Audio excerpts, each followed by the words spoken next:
We haven't said this much this year. Panthers have done something better than the Lions. Now, not most things. Not like offensive or defensive football. Not drafting. Not a lot of things. But there's one specific thing that I think is going to take away some stress for the Panthers that will add stress for the Lions. Think of how much the Lions has changed. How much the Lions situation, Dan Campbell's situation, has changed in the last 100 hours. The Lions are about to learn why a CEO-style head coach is adding to the degree of difficulty of sustainability at a high level in the NFL. The Detroit coaching staff, which, by the way, was the 1 seed and one of the favorites to win a Super Bowl not long ago, is getting picked apart. It's getting pillaged like roadkill with vultures. Their offensive coordinator, Ben Johnson, head coach in Chicago. Their defensive coordinator, Aaron Glenn, head coach with the Jets, according to reports coming out earlier today. Their defensive line coach, Terrell Williams, New England's defensive coordinator. Do you know what I expect next? Those 3 guys, Ben Johnson, Aaron Glenn, Terrell Williams, to reach back and get all their buddies that they spent time with in Detroit to join them with promotions in the next spot. Which means that's 3 exceptional assistant coaches from the Lions on their way out, including the leader of the offense and defense. Then the defensive line coach and potentially a bunch of others.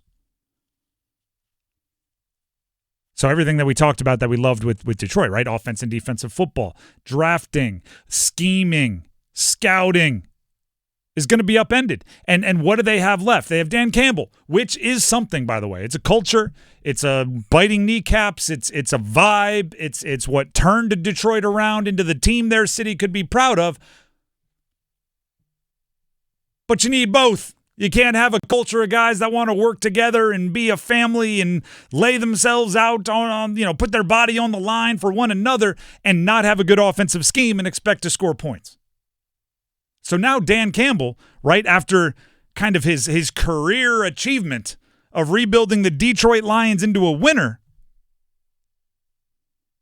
has to turn around and do something exceptionally difficult, which is change the voice in the headset of your quarterback, change the play caller on defense, and not miss a step. Now, you may be saying, now, wait a second, hold on. Where do the Panthers come into this? I'm not sure if Dave Canales was the right coach to hire. Not sure yet, right?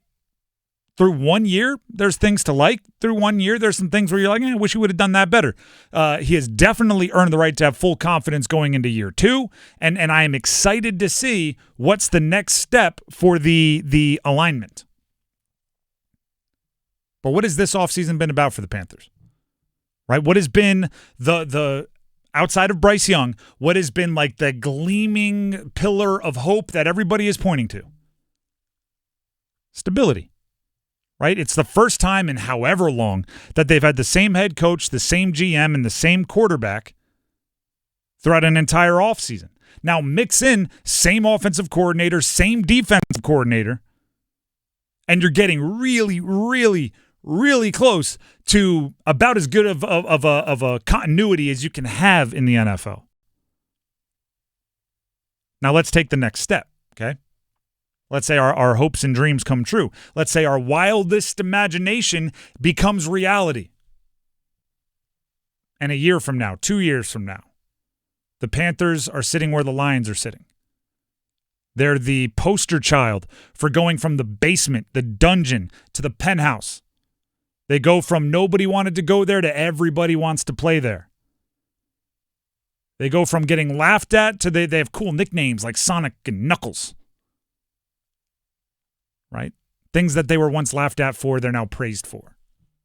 Dan Campbell, right? His ridiculous press conferences with all over their references went from a laughing stock that you play on sports media, you play in sports radio so everybody would get a good chuckle, to this is what it takes to build a franchise. And everybody else wants to hire their version of Dan Campbell. Let's say that happens to the Panthers. They will never be in as unstable of a position as the Lions are in right now because their head coach is not a CEO-style head coach. He's an offensive head coach, right? Dave Canales, if he turns the Panthers into like a number 1 seed, he's not then going to say, look at this, I get a head coaching opportunity. He's already got one. Right, just like Dan Campbell isn't jumping to be the defensive coordinator of the Jets. Like he's the one that's staying. Dave Canales will stay. Brad Idzik, the offensive coordinator, he might go take another job. But he's not the offense. Like Ben Johnson is the offense for Detroit. He's the play caller, he's the schemer, he's all of it. Brad Idzik learns from Dave Canales, and he'd be hired to try to do what Dave Canales can do. If the defense takes off, Evero may leave. Right, Evero's had head coaching interviews in the past. I think he'd have to have a pretty ridiculously good year.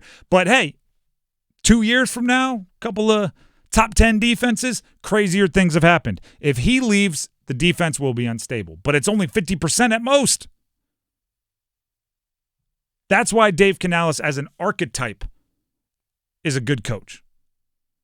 And then you mix that in with the GM and the head coach are buddies. You're unlikely to see movement there.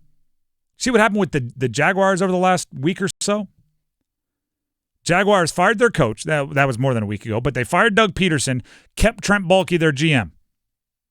Now, reportedly, the best head coaching candidates of this hiring cycle, the Ben Johnsons, the Liam Cohens, who elected to stay as offensive coordinator of the Bucs, we'll talk about that later, the Aaron Glenns, they wanted to have some kind of say over who the GM was. Now, I don't believe they wanted to be the GM's boss. I believe they wanted somebody that they would feel comfortable linking themselves to as a GM in that role, like you've seen with the best GMs and head coaches in history.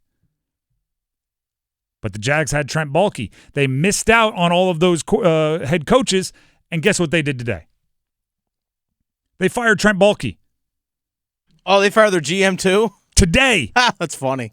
After it seems like, and this is where the reporting and the rumors and everything, it seems like they missed out on the best head coaching candidates because the head coaching candidates wanted to basically bring in a new GM, and they said, we have a GM, can't have you. So they took other jobs, and then they fired their GM. If I were a superstitious person, I would, and I said this right after the NFL season, I wouldn't be talking to the Panthers right now. I'd be treating them like a pitcher who hasn't given up a hit, and they've made it through 7. Right? They're 7 innings into a no-hitter. I'd be walking away to the Panthers going like, I didn't say anything. Telling them to go put a windbreaker on their throwing shoulder and sit in the far end of the dugout because we're not talking to you. Because they've put together like a month straight of good decisions, and now you're seeing the benefits of forward-thinking decisions, right? You hire an offensive-minded, play-calling head coach on the off chance that it works because, coaches work or they don't. We've seen it a bunch of different ways. You hire an offensive-minded, play-calling head coach, not the CEO type that's going to bring in coordinators and let them do their thing, and you have more stability. You bring in a head coach and a GM at the same time that have a history together. Bring in is the wrong word there. Promote one GM, bring in a head coach that they have a history together, and you don't end up botching it like the Jags did. You can look around the NFL and see a bunch of dysfunction. And how nice must it feel for the Panthers to go, for once we're looking at dysfunction and it's not a mirror. We're looking at dysfunction going, yeah, we didn't do that. We figured out. We learned from our mistakes. We did better this time. And I'm not saying Detroit's going to go into the wastebasket, but what I am saying is Dan Campbell has a really tough offseason. He's got some very high leverage decisions. Because what do we know about guys like Jared Goff? Situational.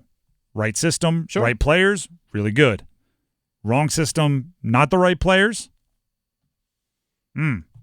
But I think this is also why it's vital for any head coach to establish good culture, because when you bring in these new coordinators, they have to fit into what you are doing. I mean, gosh, how many different offensive coordinators and defensive coordinators has Pittsburgh had over the years? I mean, they've had Todd Haley to Matt Canada, of all people, yet they still continue to be successful. Same thing in Baltimore. That stuff does matter. So you could still have it as long as your culture is good. That's the most important thing.